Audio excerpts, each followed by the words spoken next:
유다와 이 다말에 관한 이야기는 우리가 다음에 이어질 요셉의 이야기를 이해하는 데 아주 중요한 역할을 하고 있습니다.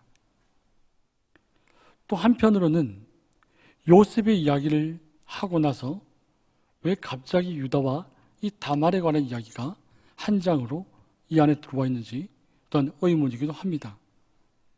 우리가 요셉의 이야기를 이해하는데 이 유다와 다말에 관한 이야기가 어떤 역할을 하고 있냐면, 첫째는 이 이야기에 여기 위치한 그 자체가 긴장감을 불러일으킨다는 겁니다. 성경은 우리가 읽었듯이 37절에서 요셉이 보디발에게 팔려가는 이야기를 성경은 기록하고 있습니다. 그런데 오늘 38절을 넘으면서 다시 가나안 땅으로 돌아옵니다. 장면이 가나안 땅으로 돌아오면서 요셉의 형제에 대한 이러한 이야기들이 지금 이어지고 있는 겁니다. 그러면서 우리 한편 생각하죠. 37절을 읽으면서 과연 요셉은 이 애굽 땅에 가서 어떤 일을 할까? 어떤 일을 경험할까? 라고 하는 그런 의문을 우리가 가지게 합니다. 그리고 38장에 나와 있는 이 말씀은 요셉이 오랫동안 자기 가족과 헤어져 있다는 것을 이 38장이 우리에게 이야기를 해주고 있는 겁니다. 이 38장 속에 유다가 결혼하고 아들을 낳고 이 아들이 성장하여서 성인이 되고 그 아들들이 결혼하는 이렇게 긴 오랜 세월 동안 흘렀다라는 것을 우리에게 좀 알려주고 있는 겁니다. 오늘 보면 1절부터 5절까지 말씀을 보면 유다가 가나안 여자와 결혼을 하는 것과 그 뒤에 새 아들을 출생하는 것이 개략적으로 나타나는 유다의 족보와 같은 이야기입니다. 이러한 이야기가 여기에서 그것을 강조하지는 않지만 가나안 사람과 결혼하는 것은 이스라엘에게 있어서는 부끄러운 일입니다. 야곱에게 있어서는 이 가나안 여자와 결혼하는 아들들의 이야기가 부끄러움으로 다가온다는 겁니다. 우리가 잘 알다시피 아브라함은 이삭에게 가나안 여자와 결혼해서는 안 된다고 이야기를 했습니다. 이삭과 리브가는 에서가 가나안 여자들과 결혼했을 때에 그것을 강력하게 반대했습니다. 야곱에게도 그렇게 하지 말라고, 가나안 여자와 결혼해서는 안 된다고 이야기합니다. 이렇게 할아버지로부터 아버지로부터 이 듣고 자라난 이 야곱은 자기 아들들이 혼인에 있어서 이 가나안 여자들과 결혼했다는 그 사실 자체가 아마도 자신에게 있어서 그 부끄러움으로 자기에게 다가왔다는 겁니다.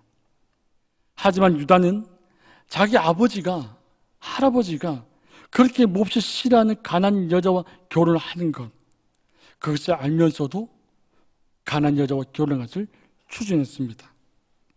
그가 아버지의 감정을, 아버지의 뜻을 무정하게 무시했다고 우리는 볼 수 있습니다. 시므온도 가나안 여자와 결혼을 합니다. 그리고 요셉 역시 이집트의 여자와 결혼을 합니다. 따라서 이방 여자와 결혼을 하는 것, 이 유다의 이야기는 앞으로 일어날 자기 형제들의 그 이야기를 예견하듯이 우리에게 보여주고 있다는 사실입니다.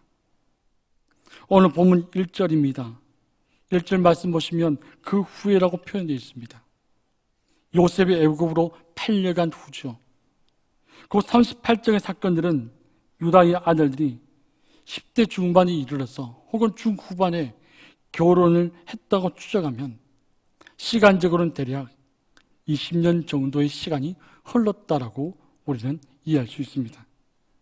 이것이 의미하는 바는 20년 동안 요셉은 애굽에서 어떠한 일을 경험했을지, 그리고 39장으로 넘어가면서 요셉이 경험했던 그 시간의 그 간격을 우리는 중복적으로 또한 이해할 수 있습니다. 그 후에 또한 1절 말씀 보면 내려가서라고 표현합니다. 헤브론은 해발 926m에 있다고 합니다. 가나안 남쪽에서 가장 높은 곳입니다. 따라서 헤브론 북서쪽 유다 상기석의 작은 언덕에 있는 아둘람으로 가려고 하면 내려간다는 표현이 맞다는 것이죠. 그리고 1절 후반절 말씀 보면 히라와 가까이 한다라고 되어 있거든요. 이 가까이 한다는 말은 그의 장막을 쳤다라고 하는 말일 수도 있습니다. 여기서 우리가 생각할 것은 히라와 가까이 한다는 것은 그 길가의 곁, 그 곁에 머물렀다라고 하는 겁니다. 이 히라고라고 하는 단어를 보니까 반석이라는 뜻을 가지고 있습니다. 그리고 앞으로 38장 가운데서 계속해서 이어질 이야기 가운데 20절에 창녀를 찾으러 나간 친구들이 이 히라가 아닐까라고 주석가들은 이야기를 합니다. 오늘 본문 2절입니다. 2절 말씀 보시면 유다가 거기서 가나안 사람 수아라 하는 자의 딸을 보고 그를 데리고 동침하니 라고 기록되어 있습니다. 여기서 주목할 단어가 무엇이냐면 보고 동침하다 라는 겁니다. 동침하다라고 하는 이 말은 결혼에 있어서 가장 완벽하고 적절한 말로 표현할 수 있습니다. 그런데 문제는 무엇이냐면 보다라는 겁니다. 보다, 동침하다. 보고 동침하다라고 하는 이 결합은 창세기에서 표현할 때 불법적으로 탈취한 것을 말할 때 쓰이는 단어가 보다 그리고 동침하다라고 하는 겁니다. 결혼에 있어서 적법한 것이 아니라 불법이다라고 하는 겁니다. 그렇게 유다의 결혼이 그저 자신의 육적인 욕심에 의한 것이라고 우리는 생각할 수 있습니다. 그의 아내 이름은 언급되어 있지 않습니다. 단지 그의 아내의 아버지 이름 수아, 이 수아라는 뜻은 지배자라는 뜻을 가지고 있는데 아버지 이름 수아만 언급하고 있습니다. 그러면서 우리 3절로 넘어가 보면 이런 동사가 있죠. 잉태했다, 낳았다, 이름을 짓다. 잉태했다, 낳았다, 이름을 짓다라고 하는 속도감을 우리에게 좀 느끼게 합니다. 뭔가 빠르게 연속해서 이어지는 것을 말하고 있습니다. 그 말은 새 아이가 빠르게 잇따라 태어났다는 것을 우리에게 지금 보여주고 있는 것입니다. 첫 장자의 이름 엘이라고 하는 것은 파수꾼 혹은 주의 깊은 이것을 의미하고 오난이라고 하는 것은 정력적인 것을 의미합니다. 셀라는 태에서 꺼내다 라고 하는 이름을 의미하고 있습니다. 그리고 이 아들들의 이야기가 계속해서 넘어가게 되죠. 그래서 6절부터 11절 말씀 보면 이 아들들이 어떻게 되는지, 또한 다말이라고 하는 이 주인공, 이 여자를 통해서 시아버지와 관계 속에서 어떤 이야기를 되고 있는지를 우리에게 보여주고 있습니다. 6절부터 11절 말씀을 보면 어떻게 오늘 38장의 주인공 같은 불운한 여자 엘의 아내입니다. 이 다말이라고 하는 뜻은 종려나무라는 뜻을 가지고 있습니다. 그녀의 배경에 대해서는 성경은 그 어떤 것도 우리에게 말하고 있지 않습니다. 아무런 말도 하지 않고 단지 그녀는 가난한 여자인 것처럼 우리에게 보여집니다. 엘이 죽은 뒤에 다말은 자식 없는 과부, 자식이 없는 과부가 됩니다. 그녀는 아마도 히브리 율법에 대해서 알았던 것 같습니다. 그때 그녀는 자신의 시동생과 결혼하리라고 기대했을 겁니다. 그런데 이 두 번째 결혼의 목적은 자신의 남편이 자식을 두지 않고 죽었기 때문에 그 남편을 위해서 아들을 생산하는 것, 이것이 두 번째 결혼의 목적입니다. 이것은 그 이름을 끊어지지 않게 하려는 겁니다. 남편이 자식을 두지 않고 죽었기 때문에 남편의 이름이 끊어지지 않게 하는 것이 이 부인으로서 이 다말의 역할이라고 하는 겁니다. 신명기 25장 6절 말씀 보면 이런 말씀이 있습니다. 그 여인이 낳은 첫 아들이 그 죽은 형제의 이름을 잊게 하여 그 이름이 이스라엘 중에서 끊어지지 않게 할 것이니라. 자식을 낳지 않고 죽은 남편을 위해서 그의 아내는 남편의 이름을 이을 자식을 낳는 것이 아내로서의 큰 역할이라고 하는 겁니다. 이것을 가리켜서 수혼이라고 이야기하죠. 과부가 자신의 남편의 형제와 결혼하게 하는 것, 이것을 가리켜서 수혼, 관습이라고 이야기합니다. 전통적인 사회에서는 이런 것들이 존재했습니다. 이스라엘의 이웃들 가운데서도 아시리아, 그리고 헷이라 나라, 그리고 누지와 우가르시라고 하는 그런 고대의 나라들도 이러한 일들을 하고 있었다는 겁니다. 과부가 된 형수나 혹은 제수와 결혼해야 할 책임이 항상 환영받은 것은 아니라는 겁니다. 그것을 싫어하는 사람들이 있다는 거죠. 그런 사람들은 신명기 25장 5절부터 10절 말씀에서 자신의 형수나 자신의 제수나 결혼하지 않으려면, 그것에 의해서 과부가 된 형수와 결혼하지 않으려면 사람들에게 공개적으로 수치를 당하게 합니다. 공개적 수치를 당하게 되면 결혼하지 않아도 된다고 하는 겁니다. 그런데 오늘 본문이 기록되어져 있는 이 율법의 더 초기의 엄격한 단계를 본 말씀은 전제하고 있는데, 이 율법에서는 책무가 남편의 아들을 낳게 하는 것, 이것은 강제적으로 기록되어 있습니다. 이러한 남편의 자식을 낳게 하는 것, 이것은 보장할 책임이 이 과부에게 있고, 그리고 남편의 아버지, 시아버지에게 있다고 하는 겁니다. 오늘 7절 말씀 보시죠. 7절 말씀 보면 유다의 장자 엘이 여호와 보시기에 악함으로 여호와께서 그를 죽이신지라. 문자적으로는 엘이 악한 짓을 했다라는 말입니다. 그런데 이 악한이라고 하는 단어를 히브리어로 보게 되면 엘을 거꾸로 쓴 것이 악하다라는 뜻입니다. 그래서 엘이 악하였다라고 우리는 이해할 수 있다는 거죠. 그런데 엘이 범한 이 죄의 본질이 무엇인지 성경은 우리에게 말해주고 있지 않습니다. 왜 엘이 죽음을 당했는지 그 이유에 대해서 우리에게 말하고 있지 않습니다. 그런데 우리가 그의 동생 오난의 죄, 이 오난의 죄와 매우 유사함을 우리는 생각해 볼 수 있고 그것을 짐작할 수 있는 일이 있습니다. 레위기 20장 10절부터 20절 말씀은 여러 가지 성범죄에 대해서 사형을 시키거나 백성에게 끊어지게 만드는 겁니다.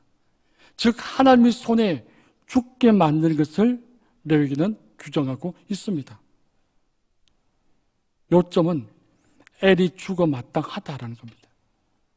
엘이 과연 어떤 성범죄를, 엘은 어떤 성적인 문제를 일으켜서 왜 사형, 백성이 끊어지는 일, 그런 일을 하게 됐냐는 겁니다. 그러니까 이것은 결코 아내인 다말의 탓이 아니라는 겁니다. 우리 야곱이 자신의 아들 요셉이 죽었다는 소식을 듣고 대단히 안타까워하는 이야기를 우리는 37장에서 확인했습니다. 그런데 38장에서 이 야곱의 태도와 다른 유다의 모습을 볼 수 있습니다. 유다는 자신의 장남을 잃어 슬퍼하는 것에 대해서 아무런 말도 하지 않고 있습니다. 우리 그것을 주목해 볼 필요가 있습니다. 유다는 자신의 며느리를 통해서 장자의 아들을 낳기 위해서 이 수원의 책무를 이행하려고 신속하게 행동합니다. 오늘 8절 말씀이죠. 8절 말씀 보면 유다가 오난에게 이르되 내 형수에게로 들어가서 남편의 아우된 본분을 행하여 내 형을 위하여 씨가 있게 하라. 오난 너의 씨가 아니라 내 형의 씨가 있게 하라고 지금 아버지가 이야기하고 있습니다. 창세기 족장들의 이야기 속에서 이 자손이라고 하는 의미가 있죠. 이 자손이라는 의미는 장차 큰 민족이 될 것이고 하나님 약속하신 땅을 차지하게 될 그러한 대상이 바로 자손이라는 겁니다. 아브라함의 약속된 자손에 대해서 그의 독점적으로 사용했던 단어가 이 자손이란 말입니다. 유다 역시 이런 이해를 갖고 있었던 것 같습니다.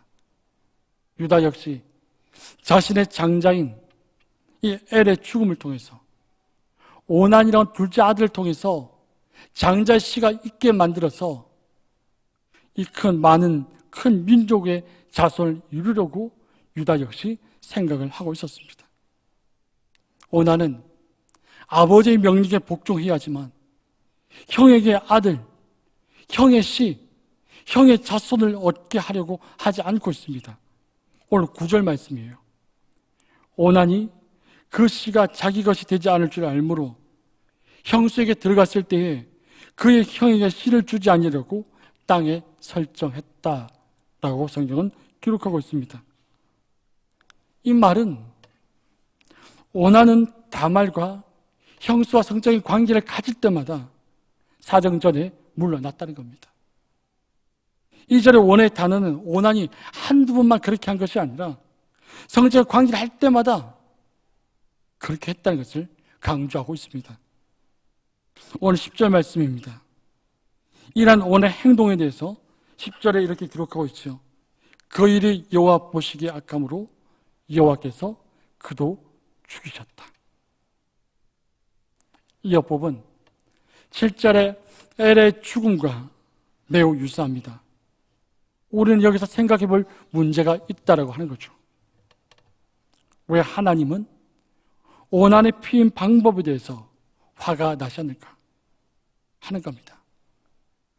창세기 1장 28절 말씀을 기억하시죠? 하나님이 그들에게 복을 주시며 하나님이 그들에게 이르시되 생육하고 번성하여 땅에 충만하라, 땅을 정복하라, 바다의 물고기와 하늘의 새와 땅에 움직이는 모든 생물을 다스리라 하시니라고 기록하고 있습니다. 하나님이 사람을 만드시고 가장 먼저 사람에게 주신 복입니다. 창세기 8장 17절 말씀에 너와 함께 한 모든 혈육 있는 생물 곧 새와 가축과 땅에 있는 모든 것을 다 이끌어내라. 이것들이 땅에서 생육하고 땅에서 번성하리라 하시며 시편 128편입니다.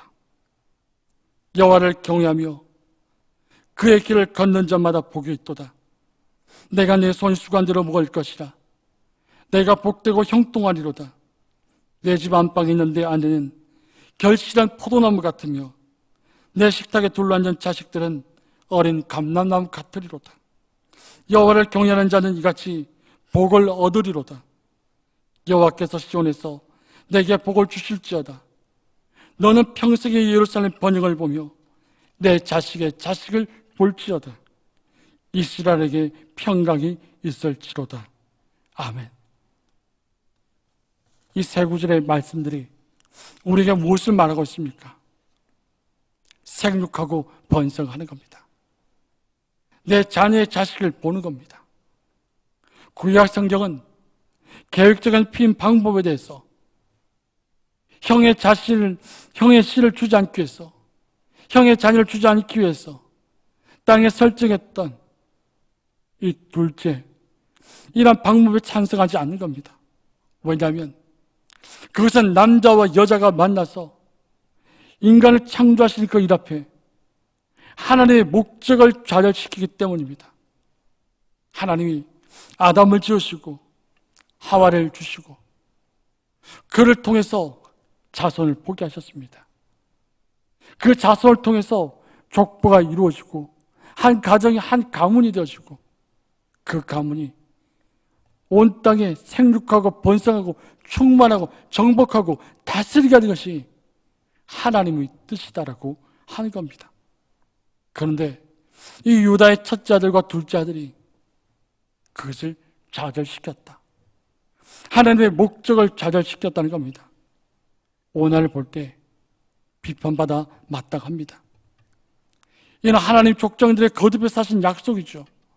자손들을 생육하고 번성하게 하시겠다. 이것이 하나님의 약속입니다. 사랑하는 성도 여러분, 하나님께서 우리를 땅에 주신 목적이 무엇입니까? 우리가 가정을 만들게 하신 것이 무엇입니까? 생육하고 번성하고 충만하고 정복하고 다스리게 하는 것. 우리가 살고 있는 이 땅에 하나님의 나라를 이 땅에 이루는 것이 성도로서 살아갈 목적과 이유가 되는 것이죠. 예수를 믿음으로 그리스도인이 되었으므로 우리가 해야 할 일은 생육하는 겁니다. 번성하는 겁니다. 충만하는 겁니다. 정복하고 다스리는 겁니다. 그런데 이 오난은 이러한 약속의 성취들을 의도적으로 좌절시켰다라는 그 죄를 지었습니다. 오늘 본 8절 9절 말씀 다시 한번 보시면 유다가 오난에게 이르되 내 형수에게로 들어가서 남편의 아우된 본분을 행하여 내 형을 위하여 씨가 있게 하라. 그 씨가 오난이 그 씨가 자기 것이 되지 않을 줄 알므로 형수에게 들어갔을 때에 그 형에게 씨를 주지 아니하려고 땅에 설정했다라고 합니다. 이 두 절 말씀에 씨라는 단어가 3번 연속해서 이야기하고 있습니다. 이 말이 무엇입니까? 하나님은 씨를 가지고 자손을 생육하고 번성하게 하시겠다는 하나님의 약속을 우리에게 보여주고 있는 겁니다.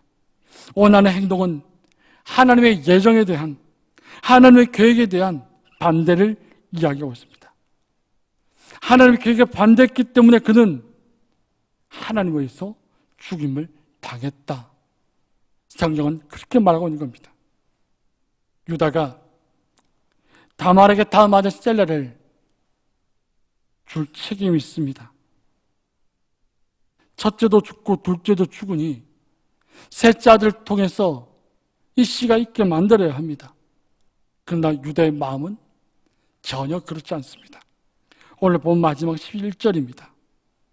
11절 말씀 보시면 유다가 그의 며느리 다말에게 이르되 수절하고 내 아버지 집에 있어 내 아들 셀라가 장성하기를 기다리라 하니 셀라도 그 형들같이 죽을까 염려함이라. 다말이 가서 그의 아버지 집에 있으니라. 유다가 다말에게 막내 아들 셀라를 줄 책무가 있습니다. 그것은 다말을 가리켜서 유다가 그의 며느리, 유다가 자신의 며느리로 이야기하고 있기 때문입니다.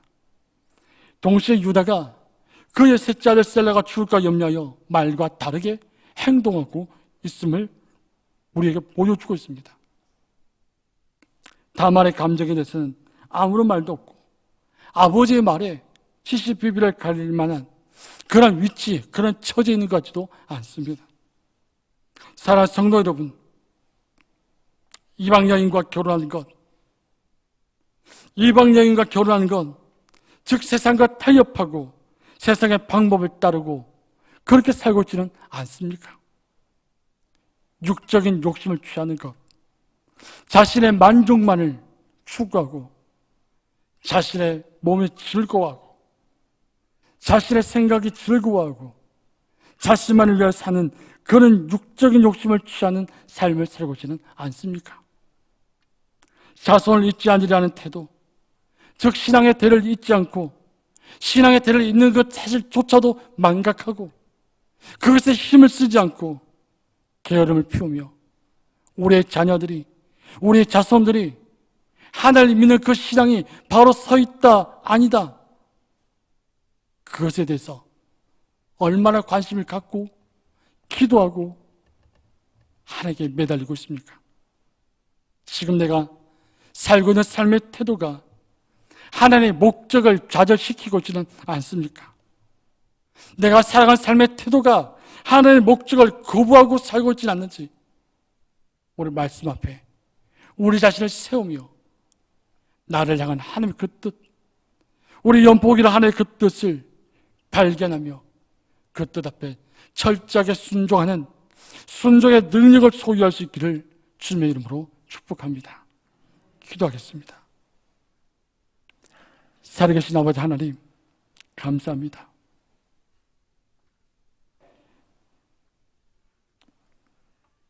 하나님, 하나님 말씀 앞에 바로 서기를 원합니다. 그러나 나의 말과 나의 생각과 나의 삶의 태도가 하나님의 뜻을 꺾어버리는 삶을 살 때도 있고 하나님의 목적을 망각하고 나의 뜻이 하나님의 뜻인 것처럼 생각하며 살고 있는 우리의 제대의 모습도 있습니다. 아버지 하나님, 우리의 눈을 열어주시고 우리의 마음을 열어주시고 우리의 생각과 우리 삶을 잘 열어주셔서 하나님 뜻을 놓치지 않고 살아가는 우리 연포 가족들이 되게 하여 주시옵소서.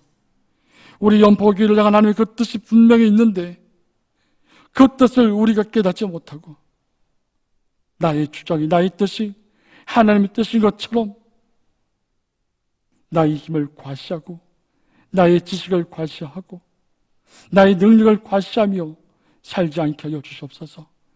우리 허락한 가정, 우리 허락한 자녀와 자손들, 그들에게 여호와 신앙의 대를 이어져 갈 수 있도록 아버지 하나님, 우리의 마음과 생각을 지키셔서